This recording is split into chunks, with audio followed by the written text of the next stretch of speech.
CNBC-TV18 presents Crypto Corner, powered by CoinDCX. Welcome back on Crypto Corner. We are now joined by Meghna. She is Director at Esya Center. Meghna, hi, thank you so much for your time. The first question clearly is about the regulations, and it wasn't too long back when we also had the Supreme Court expressing concern over lack of a clear-cut policy within. Would you say it has led to some concerns really within the sector, whether it is about investment, trade itself, and then, of course, the brain drain that we have seen in the last couple of years? Yeah, look, when you don't have regulation, you don't have certainty for businesses, and you don't have certainty for consumers, and you don't have any protections for consumers.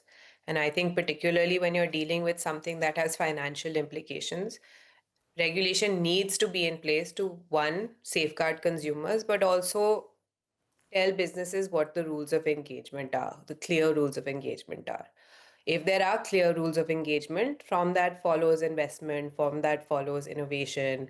Entrepreneurs will not, there will not be entrepreneurial flight as we have seen that there has been in this country since the punitive tax regime was introduced. Meghna, do come in on the tax part as well, as you spoke about. And would you say this is another thing that perhaps needs to be corrected in sense of a balanced tax, perhaps? Yeah, so the thing is that the motivation behind introducing the tax was basically to deter engagement with this activity in India. And it has done that to the extent that it has deterred exchange volumes after for instance, the 1% TDS was introduced, fell by about 81%.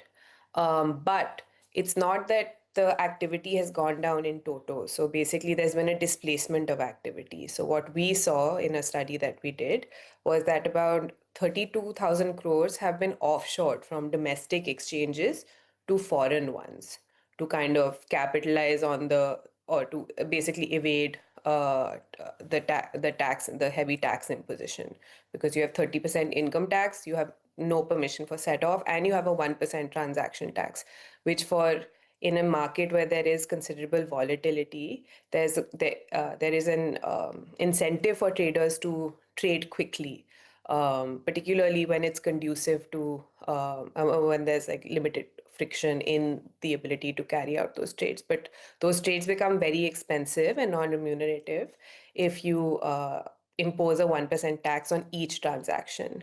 And the idea behind that, behind the 1% TDS, was essentially to trace transactions, to have some kind of ability to trace, similar to an STT.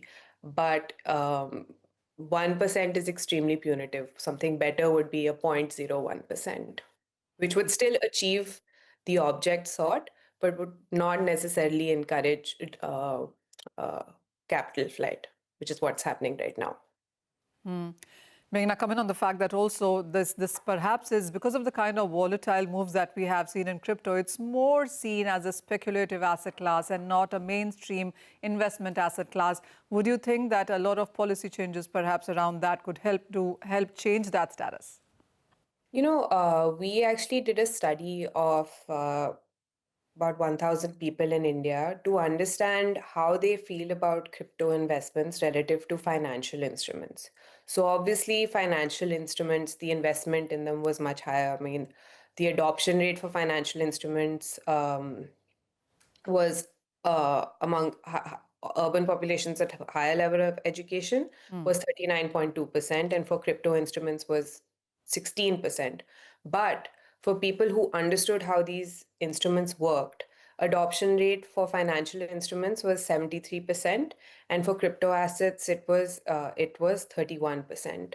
So typically the people who are getting into this tend to understand it, tend to not be or tend to be guided by some kind of knowledge. There's speculation in most investment, right? And the whole point is that you have to compare, let's say, certain assets to existing ones. So we had done another study where we found that essentially the returns on Bitcoin or the volatility on those returns is uh, uh, it's been a far more stable asset than a lot of precious metals over the last 7 years. And of course, the returns are very, very high because the value of Bitcoin, while it does fluctuate considerably, does go up and down. The other thing that we found in that study that we did was that uh, regulatory uncertainty is a big deterrent for people to get into this space. CNBC TV18 presents Crypto Corner, powered by Coin DCX.